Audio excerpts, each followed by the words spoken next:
Good evening, good evening. Hello everyone, hello. And hi, hi. So it's welcome again to our season 2 episode 6. So yay, so we are now on our episode 6 and ngayon is the month of November. So very festive month, no? So kung mapapansin niyo iba ang ating color for today. So may green, 'yan. So sobrang sobrang kakulay ng Pasko 'no. So sobrang, happy festive feeling, 'no. So because, our live Architalk podcast with Architect Syra is sponsored by Boysen. Wow, yay! 'Yan. So itong episode natin is sponsored by Boysen. Thank you very much, Boysen. And hello kay Dex. Yan, sa ating siya ang ating contact for anything about products ng Boysen is andyan si Dexter and ang kanyang team to help us sa lahat ng ating mga requirements. No? Okay? So, our topic for today is how to avoid risky contractors. Wow! Yan. So, medyo talagang controversial ba or talagang marami kasing nabibiktima? Yan. So, marami talagang navi-victim ng mga risky contractors. Ayan. So, medyo natin siya 'no, ire-rephrase 'no. So, 'yan, let's just, uh, avoid risky contractors. Ayan. Medyo nagi-glitch lang din tayo pero okey 'yan. We can do it. Okay. Ready na ba ang lahat? Ready na ba? Ready na ba? 'No, so 'wag na nating patagalin pa siguro 'no, let's start ang mainit-init na usapan. Ayan, let's start. Okay, number 1, ayan, ito ang isang tip number 1. Clear project requirements are essential before hiring contractors. Okay, medyo nagi-glitch tayo. Hello? Ayan. Hello? Ayan. So, ulitin ko lang, Tip number 1, ayan. Our tip number 1, clear project requirements are essential before hiring contractors. Okay? Ang ibig sabihin niyan is kailangan clear yung ipapagawa mo, 'no? Hindi yung puwedeng eto usual na nangyayari, ang mga clients kasi, gusto nilang makatipid sa drawings, sa design, 'yan. Ang ginagawa ng mga clients para makatipid sila sa drawing, sa design, rerekta sila sa contractors, sa builders, 'no. So, which is yung mga builders, minsan pina-package nila yung design kasama sa kanila, 'no. Pero, most of the time, wala talaga silang designer, 'no, wala talaga silang designer. Ang nangyayari 'yan. So, ang nangyayari is yung design, wala silang plano na maayos, 'no. So, ang nangyayari is kapagka kino-construct na yung pinaka-project is nagkakaroon na sila ng hindi pagkakaunawaan ng client, okey? nagkakaroon na sila ng, misunderstanding with the client and the contractor. Okay, so bakit? Kasi nga clear, ah, wala kayong clear na project requirements. Ano yung kailangan, ano ba talaga yung ipapagawa, ano talaga yung pinaka-drawing, ano yung pinakaplano. 'No, so 'yan yung parati kong pinapaliwanag talaga sa mga client, sa mga nagsi nung aking, consultation, yung aking, 15 minutes consultation, architectural consultation is pinapaliwanag ko talaga sa kanila anong kahalagahan nun, 'no. So, sometimes yun nga, eh, gusto niyong makatipid, 'di ba, ayaw niyong ano rekta na agad, oh, paggawa mo na yan 600,000, 1,000,000 ganyan. Tapos nag-skip kayo dun sa part na pinakamahalaga, which is yung plano. And at the end, lalo pa kayo nagastusan kasi ang daming revisions at the construction site, 'di ba? Ang daming, "Ay, ang pangit pala niyan, ulit 'to," ganyan. "Ay, ang pangit pala, bakit ganyan, hindi pala tayo nagkaintindihan, hindi kayo nagkaintindihan ni contractor." 'No? So, diyan na nagsisimula ang ano, problem, 'no? So, yun nga medyo nakuwento ko na nga may mga nag-i-inquire sa'kin. Ayan tatawag sa'kin ganyan tapos sisik sila ng help. Tapos pagka tinatanong ko sila nasang stage na sila, yun pala ongoing na yung construction, 'di ba? Tapos siyempre kung doon pa lang kayo ng architect while ongoing, medyo late na, 'no? So ang tanong ko na lang dun sa minsan na yung sa client na yun na nag-inquire sa akin is parang, gusto niyang ipaayos kasi hindi na sila nagkakasundo nung builder niya. Kaya naghahanap siya ngayon ng architect or designer, 'di ba? Which is sabi ko sa kanya, "Ma'am, medyo mahirap na 'yan kasi ongoing na kayo and, medyo hindi na magandang tignan dun sa pinakagumagawa if magpapasok kayo ng ibang professional." 'Di ba? Na hindi nila alam, na walang paabiso. 'Di ba nasa code of ethics din natin 'yan na hindi ka puwedeng pumasok basta sa project ng ibang architects na na naka na nakaano na siya dun, engaged na siya dun, 'no?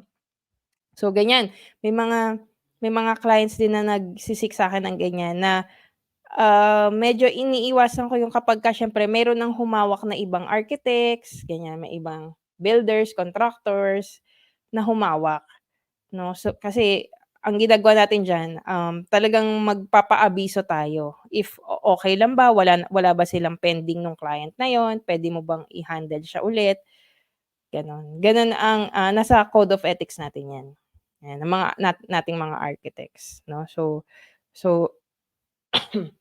so yun. Gano'n siya. So, kailangan clear ano yung ipapagawa mo and kailangan naka-black and white. Para maging black and white kailangan mo ng plano, ng blueprints, ng floor plans, ng drawings, ng elevation section, yan, site development plan, yan. So, kailangan mo niyan 'no na meron din pala ano, yun pala yung isang nag-inquire sa'kin 'no, ano lang yan via call tumawag siya dito. Meron naman pala daw silang drawing, meron silang drawing. Pero ano yung drawing na yun, yung pala nasa papel lang na parang siguro notebook ganyan, nasa papel lang tapos nag-sketch-sketch lang silang ganyan ta's yun na pala yung pinag-usapan nilang drawing, 'di ba? Kaya sabi ko, "Naku delikado yan ma'am," kasi ayun nga, eh, maglalabas ka ng milyon para dun. Ire-risk mo yung milyon mong project, yung pera mo para lang makatipid ka nung maliit na bagay na drawings na yun, 'di ba? So hindi siya worth it. Hindi siya worth it and hindi hindi siya cost saving. Hindi ka nakatipid, 'no? So akala mo lang nakatipid ka ay naku nakatipid ako sa design kasi nilibre na ni contractor ganyan, tapos yun naman pala 'di ba, sablay pala, gano'n. So so ingat tayo diyan, 'yan. Isa 'yan. Medyo ano 'to, medyo baka medyo straightforward yung discussion natin. siyempre, ano ba tawag dun, hihingi ako ng pasensya kung medyo harsh or yung pag-e-explain ko or pagsasalita 'no. So, kasi medyo straightforward tayo dun sa topic 'no, kasi medyo ano 'to, maselan na topic and, marami talaga nabibiktima, 'yan, 'di ba? And, sometimes yun nga, to the point na yun nga wala kayong clear na requirements, ano yung talagang gagawin, na pag-usapan niyo lang, "Oo, all in 'yan, ganyan, sige, tayo ko 'yan, 600K," ganyan. Minsan kasi, "Okey, puwede na 'yun, nakatipid," ganyan, ganyan. So 'yan, marami talagang nabibiktima ng ganyan kahit naman, ah, ah, yung mga talagang sometimes yung mga first time na magpapagawa, ayan, ganyan. Yung mga hindi pa sanay na ganito yung kalakaran so gano'n ano. So, yung mga hindi pa sanay talaga, 'yan, ganyan. Pero on the other hand naman, yung positive side naman, so marami rin naman nag-i-inquire sa'kin na talagang, binibigyan ko sila ng parang ano, thumbs up kasi, okey yung ginawa niyo kasi nag-seek kayo ng architect. Ang una niyong nilapitan is yung architect, bago pa ang lahat ng project 'yan, bago pa niyo gawin ang lahat, anything, 'di ba? Bago kayo gumalaw sa kung saan diyan, 'yan. So, tina-thumbs up-an ko yung mga clients na gano'n, 'no. So, siyempre ano na-recognize nila na unang lumapit sila sa isang architect, 'yan, 'di ba. So, ano 'yun, plus points, 'yan. Ano sila do'n, A plus or, ano ba tawag do'n, 10 out of 10, 'yan, 'di ba? So so 'yan, okey. So, sometimes kasi yun nga, sometimes naman kasi may mga contractors na yun nga, wala talagang, pang black and white. So, parang ano lang talaga,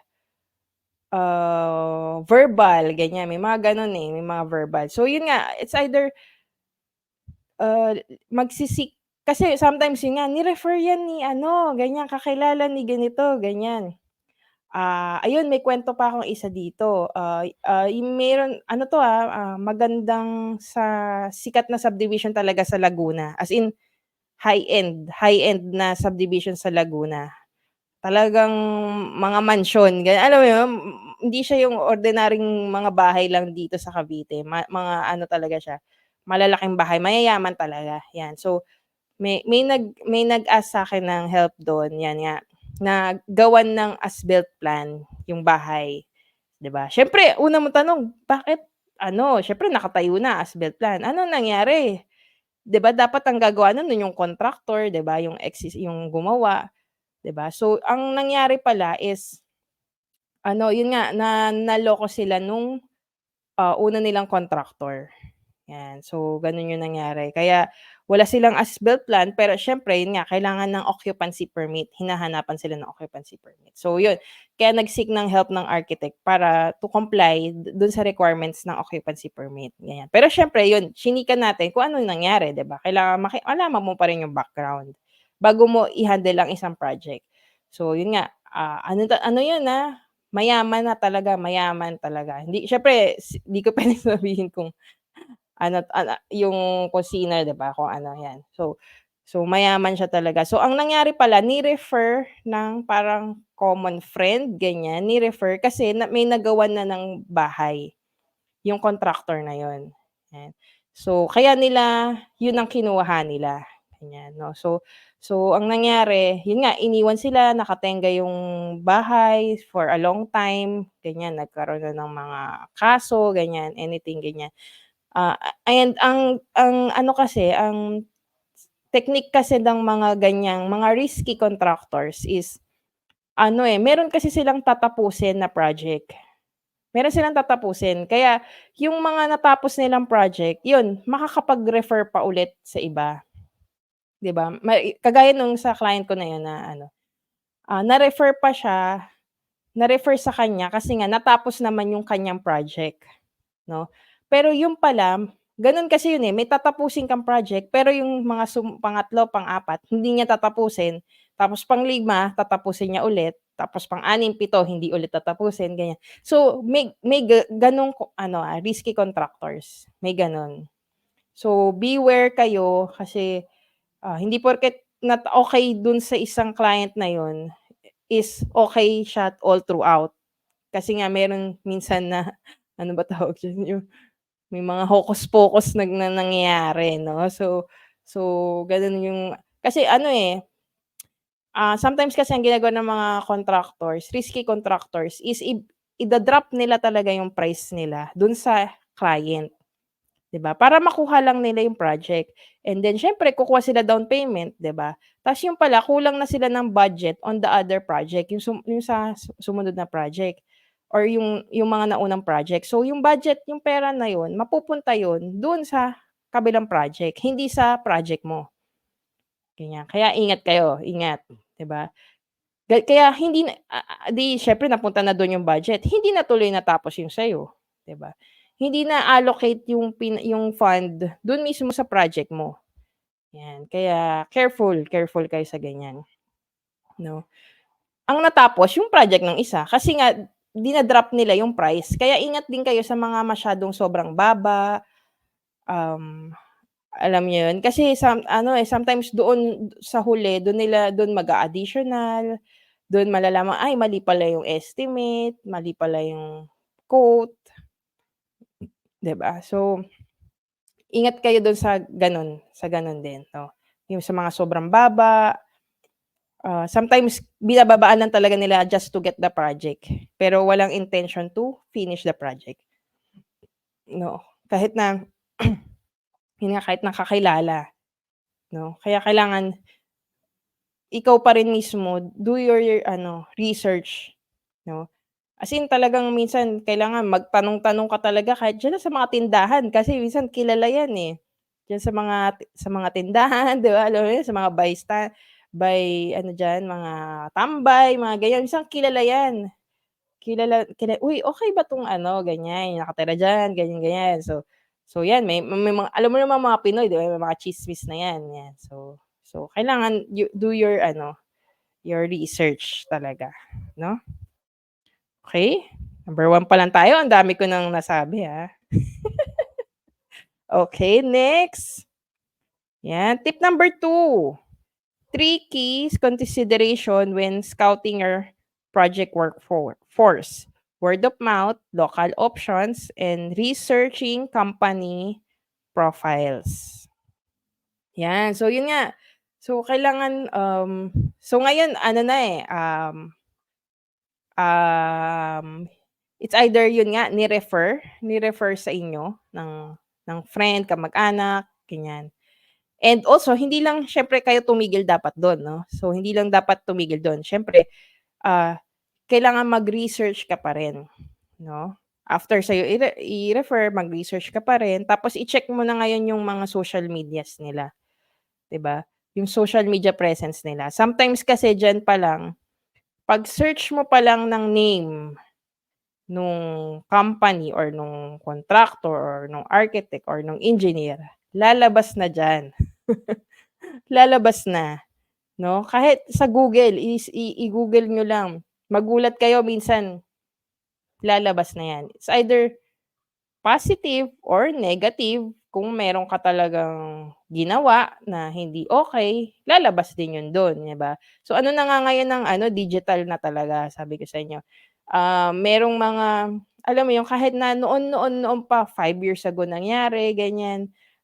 Pero pagka in-upload ka or pinost ka or may gumawa ng article about sa'yo na bad, ganyan, lalabas pa rin siya talaga sa search kay Google, 'di ba? Unless siyempre ite-take down yung pinaka-article na yun. Pero kung hindi, andun pa rin siya kahit na 10 years from now, 20 years from so do your research, 'no? So kasi yun nga, I know someone din naman na gano'n, 'no? So 'pag isang research lang pala, ayun pala, 'di ba?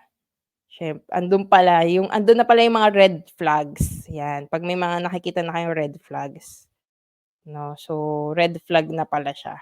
So, yun, 'di ba? Kahit na old article pa 'yan, ganyan, pero to the point na may nasulat na about sa gano'n or alam mo 'yun, hindi hindi siya naging honest or hindi maganda, negative, 'di ba? Red flag, red flag. Oh, so ingat, ingat kayo, okey? Ingat, 'yan. Medyo sabi ko sa inyo medyo ano 'tong straightforward 'tong topic na 'to kaya medyo pasintabi 'no, pasintabi sa mga, maaapektuhan 'no. So 'yun.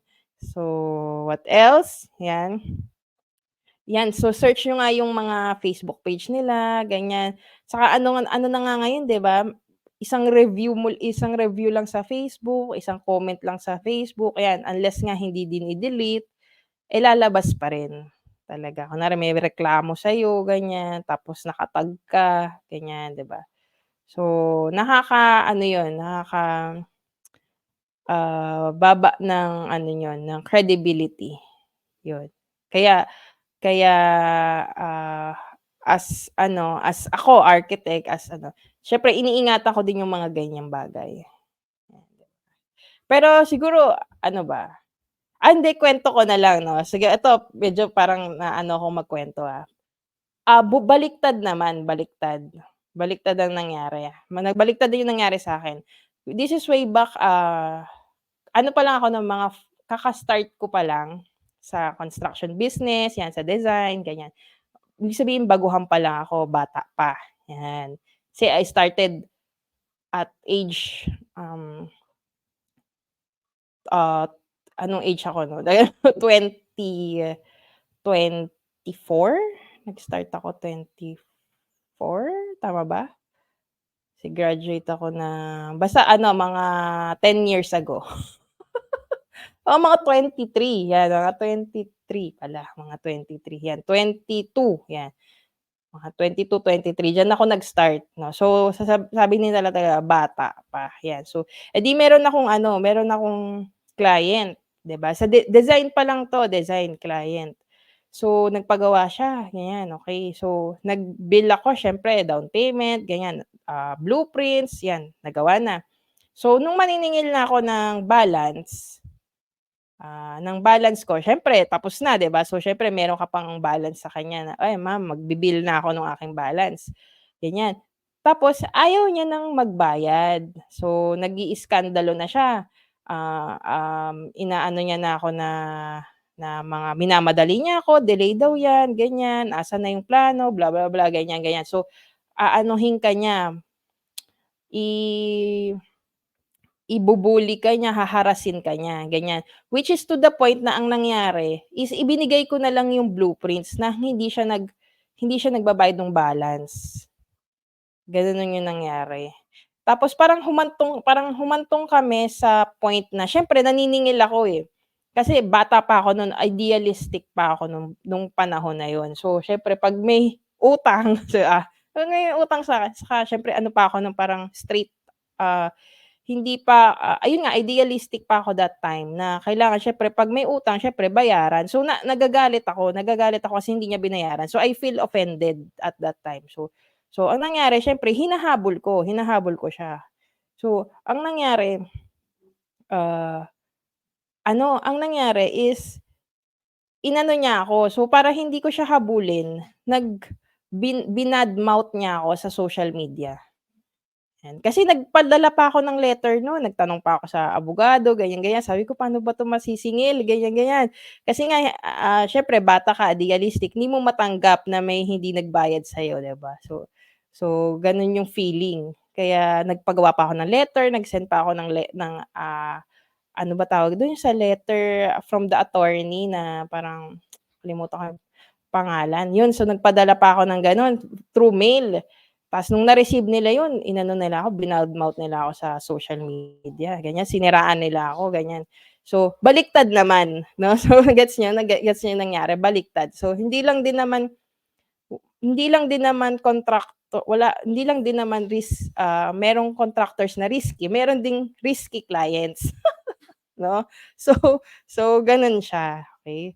So so hindi lang, nakuwento ko lang 'yan kasi nga yung experience ko dun sa social media, ganyan. Pero although yung post na yun is, alam ko wala na rin naman nung time na yun na, binura na rin ganyan. Pero yung ano eventually nung, nabalikan kasi after nun siyempre galit na galit ka ganyan, nag-let go na lang ako, nag-let go na. Dun ako natuto na 'pag pala may mga ganyan, just let go and learn from that mistake 'no. So, learn from that mistake kasi nga ano pa lang ako nun, baguhan pa lang ako nun, bata pa ako nun. So yun. So and later on pala kinontak ako nung contractor niya kasi designer lang ako dun, eh, part designer lang. Kinontak ako ng contractor niya, tapos yun pala ganun talaga yung, gawain nila, hindi talaga sila nagbabayad. Nagbabayad sila the first, yung first down payment ganyan, pero pagka yung last pay na, hindi na sila nagbabayad. Pero siyempre tapos na yung project, 'di ba? Gano'n nga 'yun, eh. So yun gano'n pala yung technique nila. So kinontak ako nung contractor nila and galit na galit and hinahabol niya rin sila.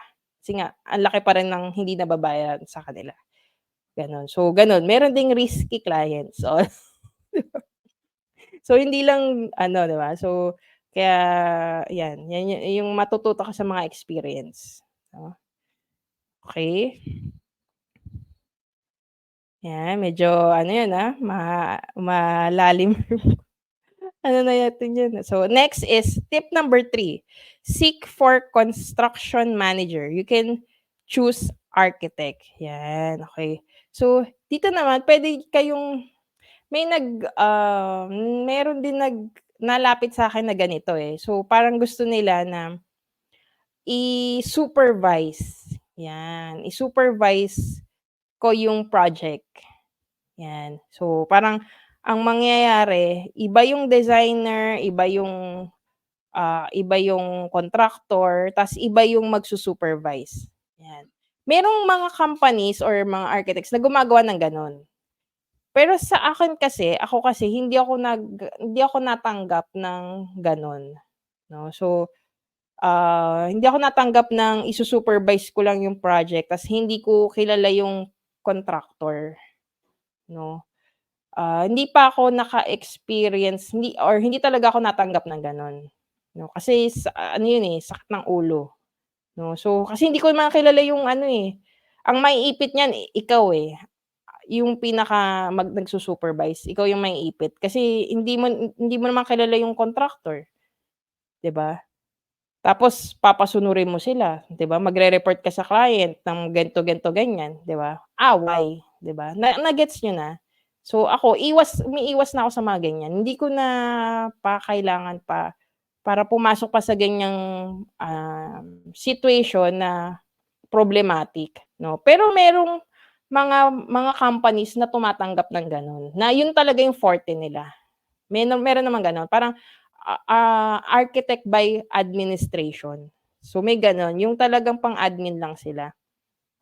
Sila yung mag-o-order ng materials, yun nga sila yung ah, magpapa-deliver ganyan, more on admin documentations ganyan. Merong gano'n din na nag-a-accept, pero sa'kin sa practice ko hindi ako nag-a-accept ng gano'n. So siyempre mas gusto ko yung kilala ko yung contractor, tiwala ako dun sa contractors, para makapag-work smoothly, ganyan. Kaya ang sinasabi ko nga minsan pagka gano'n na ka kaagad ng, yung may magdo-double check agad nung work nung contractor, ganyan.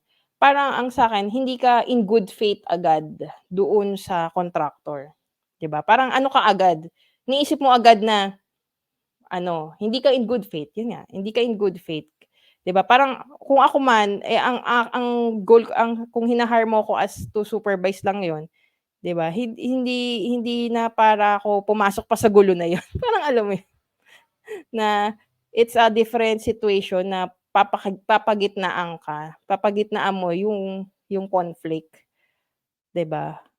Kaya hindi na ako para dun pumasok. Kaya siguro kayo puwede kayong mag-search ng mga companies na talagang nag-a-accept ng gano'n kung gusto niyong kumuha ng, construction manager, 'no, na na tatanggap ng gano'ng project, 'no. So yun naman yung akin. Kaya ang akin talaga critical talaga yung ano, pagpili mo ng designer and yung construction mo. So ang akin naman kasi ang technique ko diyan, sabi ko sa mga clients, "Sige ma'am, i-design natin yang bahay mo, i-design natin yan, kami kasi yun naman talaga ang ano ng architects and then ipapa-bid natin sa contractors. Ipapa-bid natin para makapamili ka, 'di ba? Makapamili ka kung sino, 'di ba? So, pero, puwede naman yung ano to check the ano paminsan-minsan ganyan, pero yung talagang tututok na to supervise, 'di ba, na iba na kasi yun. Parang, ang nagsu-supervise talaga ng construction is si mga civil engineers din, 'di ba? Yun talaga yung detailed talaga na tama ba yung mga poste, tama ba yung mga rebars, ganyan. So, sila talaga. So, kaya sa akin hindi ako natanggap ng gano'n 'no, na service, okey. Next, tip number 4, commissioning the project is a crucial decision that defines the success of the contractor relationship. Yan, okey. So ito nga yung sinasabi ko na kailangan yun nga, you build also a relationship dun sa mga builders niyo. Kasi pagka yun nga, pinakitaan mo na agad sila na, hindi ka na in good faith, parati mo ng iniisip na lolokohin ka ganyan, magba-backfire din sa'yo sa mga clients 'no. Kasi siyempre maiinis din sila, masisira yung relationship niyo, 'yun yung sinasabi, masisira yung relationship niyo 'no. So kaya, which is, kahit naman ako din sa mga workers natin 'di ba, kasi hindi rin naman talaga tayo yung nagwo-work, so meron din tayong mga workers, mga skilled, kailangan meron ding relationship. 'Di ba? Kasi pagka hindi ka rin naman nila sinunod, 'di ba, eh, di wala ring matatapos na project, 'di ba? So, ano din 'yun, eh, kasi kagaya sa'kin, sa panahon ko talaga ngayon, nasa time na rin ako talaga na kahit yung clients is ine-evaluate ko na rin sila bago ko rin kunin yung isang project. Hindi na ako kagaya before, yun nga kaya nga ako naloloko 'di ba, yung nakwento ko kanina.